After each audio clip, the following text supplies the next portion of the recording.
Hello YouTube family, welcome back to the channel. I hope सभी अच्छे होंगे दोस्तों। दोपहर का टाइम है, मैं धूप में बैठी हुई सब्जियां साफ़ कर रही हूँ। और आज का ब्लॉग पूरा देखना क्योंकि बहुत सेंसिटिव कुछ बात है जिस पे मैं आपसे बात करूँगी। सुन के मेरे को भी एकदम से धक्का लगा, लेकिन इस पे बात करनी बहुत ज़रूरी है। देखो आंटी गाजर छीलती हुई। गाजर का हलवा बनाएंगे।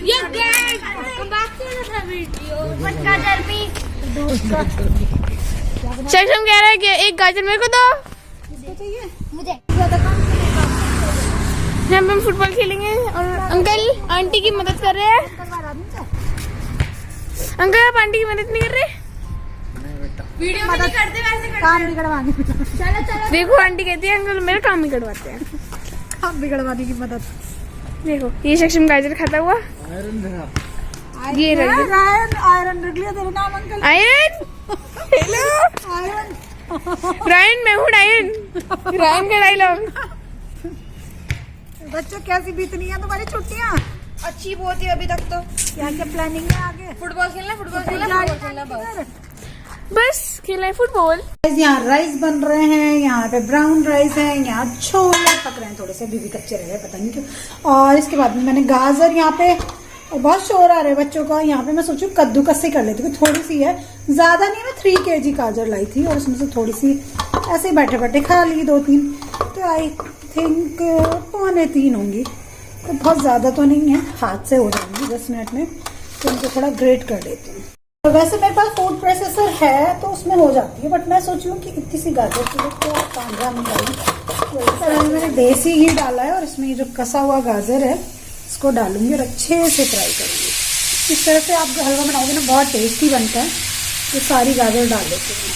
तो फ्रेंड्स, आज मेरे घर में बन रहा है इन सर्दियों का पहला हलवा। गाजर का हलवा मैं पहली बार बना रही हूँ इन सर्दियों में। तो यहाँ पे मैं गाजर कस रही थी, हस्बैंड आ गए, वो कह रहे लाओ मैं करवा देता हूँ तुम्हारी हेल्प, क्योंकि आज सुबह से ही लगी पड़ी हूँ मैं सब्जियों में। तो यहाँ पे मैं कुछ गाजर जो कस गई थी ना उनको फ्राई कर रही थी, वो और कस रहे थे।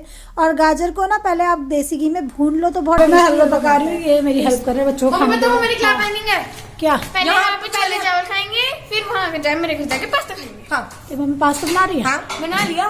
बढ़िया, मजा आया तुम्हें तो। सक्षम और वो कहाँ है? वो बाहर खाने का ऐसे करे। कितने मजे आ रहे हैं, गर्मा गर्म धुआं निकलते हुए। मैं भी अभी खाऊंगी, ठंडे नहीं होंगे अल्लू के चक्कर में।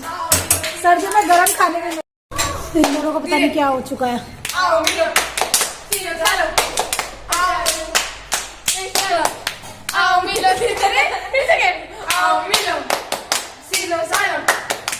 गर्मा गर्म छोले चावल खाओ। गाजर को अच्छे से भून लेती हूँ घी के साथ में। उसके बाद में आजकल घी और मैं दूध डालती हूँ तो ज्यादा टेस्टी बनता है। पहले मैं डायरेक्ट दूध चढ़ा देती थी और उसमें गाजर डाल देती थी, उसमें इतना अच्छा टेस्ट नहीं आता था। लेकिन इसको अच्छे से भून लो, पानी को लगभग सुखा लो और उसके बाद दूध डालो ना तो बहुत अच्छा टेस्ट आता है। कैसे लग रहे हैं? ज्यादा तीखे तो नहीं बच्चों? नहीं अच्छे हैं, बहुत सुंदर।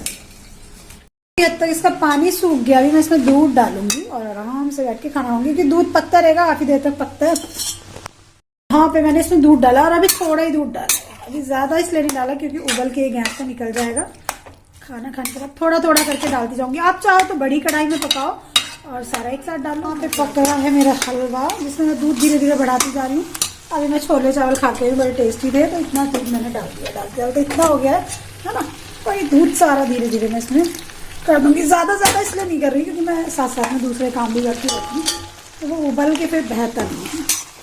थोड़ा थोड़ा दूध बढ़ाती जाऊंगी, वो सूखता जाएगा, पकता जाएगा। लगा रखी मैंने मशीन अपनी और यहाँ पे मेरा बोल रहा है ब्लैंकेट। मैं बता रही थी दोपहर के टाइम पानी फिर से वापस आ जाता है, पता नहीं आजकल 2:45 बज रहे हैं। तो मैंने यहाँ पे वॉशिंग के लिए एक ब्लैंकेट लगाया, तो मैंने मशीन में पानी बड़ा कम गिर रहा है। ऐसा क्यों हो रहा है? पाइप में कुछ प्रॉब्लम हो रही है, क्या हो रही है?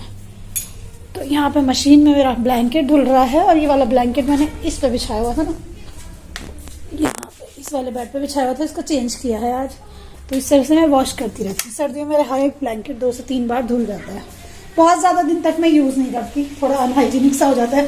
और हस्बैंड के बेड का तो बहुत ध्यान रखती हूँ कि उनकी चीजें बहुत ज्यादा साफ रही है ना, उनके कपड़े वगैरह भी कोशिश करती हूँ कि उनके तो जैसे ज्यादा धूप नहीं आ रही जिस दिन, तो उनके अंडरगारमेंट छत पे भी मैं प्रेस कर देती हूँ, जिससे कि उसमें कोई जर्म्स ना रहे या उनको किसी तरह का इन्फेक्शन ना हो। बस तो मैंने थोड़ा थोड़ा दूध करके डाला और पक के वो ऐसा हो गया। देखो आप हलवे की हालत देख सकते हो, बिल्कुल खोया खोया सा उसमें दिख रहा है ना, वाइट वाइट हो गया है बिल्कुल।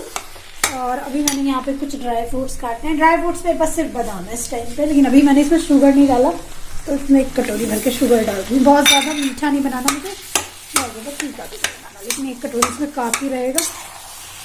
बादाम भी इसमें डाल लेती हूँ, थोड़े से बचा लूँ ऊपर से डालने के लिए। सक्षम के मुंह में पानी आ रहा है। सक्षम का मन कर रहा हलवा खाने का, दे दो। सक्षम के जैसे कलर का ही हो रहा है हलवा भी, है ना।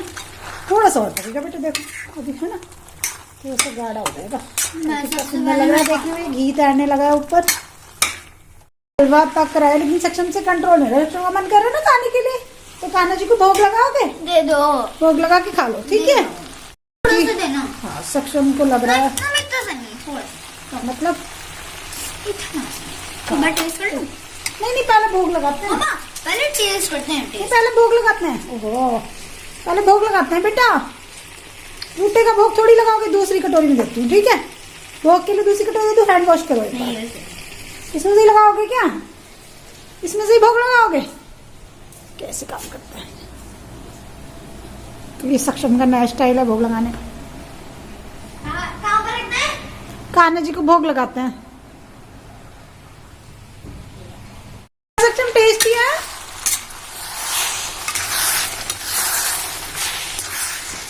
ये हमारे घर का पहली बार हलवा है ना, गाजर का, मतलब इस सर्दी का पहला हलवा है ना। इन विंटर्स में तो मम्मी पहली बार बना रही है। सक्षम का फेवरेट हो गया। गर्मी में गाजर का होती है, सर्दी में जैसे जब आ गई बाहर खेलने के लिए वो आके खाएगी। और बस अब ये बनने ही वाला है, भुन के बहुत कम होता जा रहा है। इसका सारा पानी सुखाऊंगी मैं। और आज मॉर्निंग से मैं किचन में ही लगी पड़ी हूँ भाई। तो बच्चों की छुट्टियां होती है, लेकिन मम्मी के लिए काम बढ़ जाता है। आज सुबह से शाम हो गई किचन में लगे और बच्चे घर पे हैं तो कूड़ा सा भी फैला देते हैं, इधर उधर कुछ गिरा देते हैं। तो अभी मैं एक बार निकाली हूँ शाम की झाड़ू, और उसके बाद में मैं सोची थोड़ी देर करूँगी रेस्ट, थोड़ी देर लेटूंगी, क्योंकि सारे काम करने ज़रूरी हैं, लेकिन अपने आप को आराम देना भी ज़रूरी है, नहीं तो बहुत मुश्किल हो जाती है। तो बस जल्दी जल्दी मैं घर को क्लीन करूँगी और उसके बाद में करूँगी थोड़ा सा रेस्ट।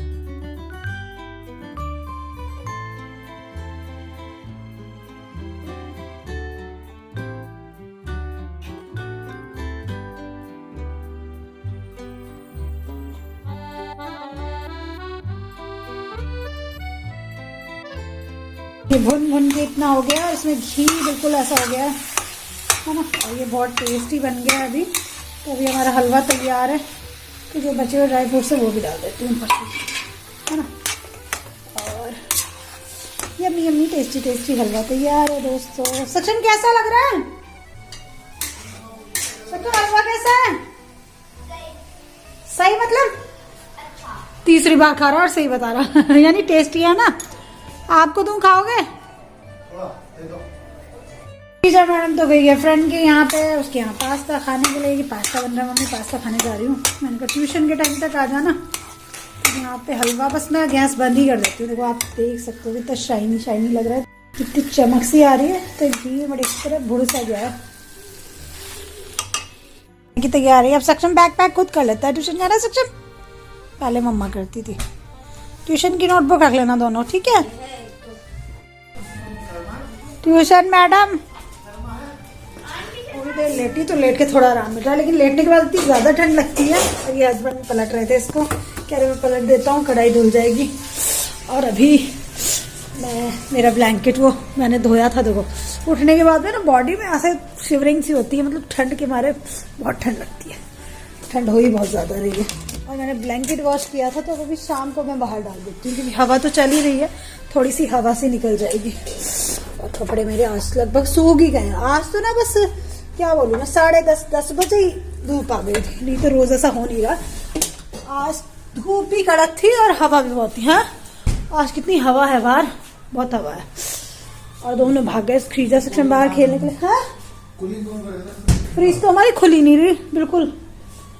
सब्जियां भी मैं बाहर ही रख लेती हूँ दिखते हैं। और आज मैंने दिन भर पता है क्या किया, आज दिन में मैंने ये सारी सब्जियां, ये गोभी काट के रखी, मटर छील के रखी, धनिया साफ करके ये तो यूज कर लिया मैंने। इधर रखा है बथुआ, जिसको मैं कल यूज करूंगी। बथुआ और आलू के पराठे बनाऊंगी। और आलू ऐसे ही रखे हैं, इनको वॉश करना पड़ेगा, क्योंकि आजकल नए आलू में बहुत मिट्टी आ रही है। नए जो आलू है ना वो बिल्कुल ही ऐसे रख ही नहीं सकते बिना धोए, तो उनको सुबह ही धो के रखूंगी। बिल्कुल नहीं मन कर रहा ठंड के मारे। ये बड़े वाला ब्लैंकेट मैंने वॉश किया था, तो मेरा तो इसमें हो जाता है आराम से। जैसे ही मुझे लगता है मेरा कोई सा ब्लैंकेट गंदा हो रहा है तो मैं उसे वॉशिंग पे लगा देती हूँ। देर से नहाए थे तो उनके कपड़े पड़े हुए भी मॉर्निंग में ही धुलेंगे। तो ये रस्सी वाले कपड़े तो सारे सूख गए, और आई थिंक ये वाले भी सूख ही गए हैं सब। तो ढेर सारे कपड़े हैं जो सूख गए हैं। बिल्कुल ज्यादा अच्छी धूप थी और हवा थी कि आज के कपड़े आज ही सूख गए। बस ये 2 मेरे हाई नेक नहीं सूखे हैं, तो ये रात में पड़े पड़े सूख जाएंगे। और कल थर्सडे है तो मैं सोची जो थोड़े बहुत कपड़े हैं ना बच्चों के वो भी वॉश कर देती हूँ। डाल देती हूँ यहाँ पे।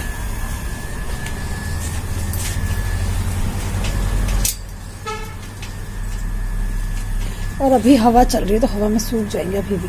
काफी दिन के बाद ऐसा हुआ है कि आज के कपड़े आज ही सूख गए। वैसे मॉर्निंग में मैंने जल्दी धोए थे ये, और उसके बाद हवा इतनी ज्यादा थी कि सूख गए। धुल देती हूँ अभी।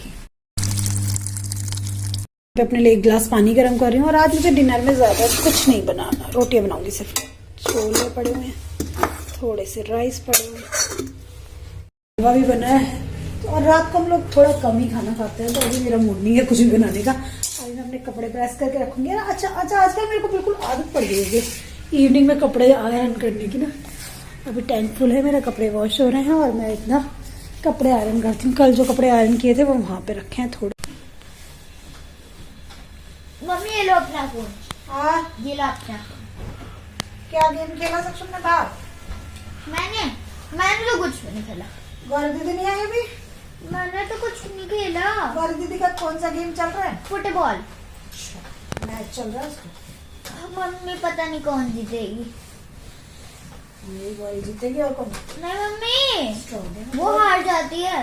तो कभी कभी हारते हैं कभी जीतते नहीं है गौरी, लेकिन खेलती तो कितना अच्छा है सब कुछ। मम्मा लेकिन उनके बर्थडे से नहीं, दूसरे बच्चे से। हाँ, मेरा बेटा तो बहुत अच्छा खेलता है, स्ट्रॉन्ग गर्ल है। तो फ्रेंड्स अभी मैं कपड़ों पे आयरन कर रही थी, तभी कुछ बच्चे आते हैं और क्या कहते हैं, आंटी व्लॉग नहीं कर रही? तो आपने मेरा चैनल सब्सक्राइब कर रखा है? हाँ जी हाँ जी। सब्सक्राइब करो ना बेटा, तो जिन बच्चों को आना है मेरी वीडियो में। वीडियो हेलो, आपका क्या नाम है? अक्ष। और तुम्हारा? तेजस। तेजस। तेजस को बड़ा मजा आता है आंटी के ब्लॉग में आने में। आंटी का सब्सक्राइब कर लो जल्दी से और लाइक भी कर दो वीडियो को। थैंक यू बच्चों। तो बच्चों को बहुत अच्छा लगता है मेरा आज का ब्लॉग। आई होप आपको अच्छा लगा होगा। लेकिन ब्लॉग एंड करने से पहले एक बहुत जरूरी बात मुझे आपसे करनी है, जो कि करनी पड़ेगी। एक क्वेश्चन कुछ ऐसा आ रहा था, उसका आंसर देना बनता है। मैं आप लोगों को पूछती हूँ कि मतलब आप लोग जैसे मेरे से पूछते हो कि किडनी से रिलेटेड कोई क्वेश्चन, तो मैं आपसे हमेशा कहती हूँ कि आप मेरे से पूछा करो, मैं आपको आंसर दूंगी। बहुत सारे लोग ऐसे हैं जो किडनी ट्रांसप्लांट या किडनी की बीमारी से जूझ रहे हैं, जिनको रहता है कि मेरे हस्बैंड का ट्रांसप्लांट हुआ है, मैंने डोनेट किया, तो वो जानना चाहते हैं क्या होता है, कैसे होता है। तो इसी से रिलेटेड कल मेरे पास में एक क्वेश्चन आ रहा था कल के ब्लॉग में। तो मेरे से पूछा था कि शिप्रा दीदी आपके हस्बैंड का किडनी ट्रांसप्लांट के बाद भी डायलिसिस हुआ है क्या? तो डियर फ्रेंड, मुझे इसके बारे में कुछ नहीं पता। मेरे हस्बैंड का नहीं हुआ किडनी ट्रांसप्लांट के बाद में डायलिसिस, बट मैंने 1-2 लोगों का सुना है कि कभी कभी डॉक्टर को करना पड़ता है। May be kidney function starting में इतना अच्छा नहीं हो रहा हो, या फिर जो भी है। क्योंकि देखो मैं भी एक पेशेंट हूँ, मतलब मेरे हस्बैंड भी एक पेशेंट है, मैं डोनर हूँ, बट बहुत सारी नॉलेज ऐसी होती है ना, जो हर एक केस अलग होता है। तो वो हम नहीं कह सकते कि दूसरे केस में वो प्रॉब्लम क्यों आ रही है ना, क्योंकि मेरे हस्बैंड की प्रॉब्लम्स अलग हैं, किसी और की प्रॉब्लम शायद अलग हो। हम लोगों के साथ में 1-2 ट्रांसप्लांट और हुए थे, उनकी प्रॉब्लम्स अलग होती हैं, हमारी अलग होती हैं। जैसे एक अंकल है उन्होंने अपने बेटे को किडनी डोनेट की थी, तो उनकी प्रॉब्लम्स अलग थी। वो किडनी डोनेट के बाद में बिल्कुल वीक फील नहीं करते थे। मैं बहुत बुरा फील करती थी, मेरे को बहुत प्रॉब्लम हुई डोनेशन के बाद में ना, किडनी डोनेट करने के बाद में। और मुझे किसी ने बताया भी था, वो मेडिकल लाइन में है, कि लेडीज को ज्यादा प्रॉब्लम होती है किडनी डोनेट करने के बाद में, उनको ज्यादा पेन होता है। तो मेरा एक्सपीरियंस बता रही हूँ मैं आपको। और उन अंकल की बेटी का हुआ था किडनी ट्रांसप्लांट के बाद में भी ये डायलिसिस। बट डायलिसिस इतनी भयानक चीज लगती है मेरे को सच में यार, जिन्होंने झेला है उनको सल्यूट है कि वो कैसे झेलते हैं। मेरे हस्बैंड ने 2 साल तक डायलिसिस करा है, वो बहुत वीक हो गए थे, उनको देख के मुझे बहुत डर लगता था। बस उनके अंदर हड्डियां ही हड्डियां बची थी, खाना नहीं खाते थे, कुछ नहीं करते थे, बहुत दुख होता था उनको देख के। तो मैं इसके बारे में कुछ नहीं बता सकती। मे भी आपका केस थोड़ा अलग हो, तो आप प्लीज डॉक्टर से कंसल्ट कीजिएगा इसके बारे में, है ना। क्योंकि मैं यहाँ पे बैठ के आपको कोई सजेशन दे दूं लेकिन वो ठीक नहीं है ना। तो मेडिकल लाइन से रिलेटेड चीजें डॉक्टर ही जानते हैं। हर एक केस की जो होती है अलग होती है, सिम्टम्स अलग होते हैं, किसी को अलग प्रॉब्लम होती है, किसी को अलग होती है। मेरे हस्बैंड का किडनी फेलियर हुआ था हाई ब्लड प्रेशर के कारण, उनका ब्लड प्रेशर मेंटेन रखना पड़ता है अब हम लोगों को, है ना। और उसके बाद में दूसरी बात यह है कि जैसे मेरे हस्बैंड को वेट बढ़ने का प्रॉब्लम शुरू से ही, उनका वेट एकदम से गेन हो जाता है, तो अभी भी वो उसकी वजह से सफर कर रहे हैं। बहुत सारे मेडिकल इश्यूज हम लोगों के सामने आते हैं, लेकिन जब से हमने एक्सरसाइज वगैरह शुरू की है तो इसको हमने काफी कंट्रोल भी किया है।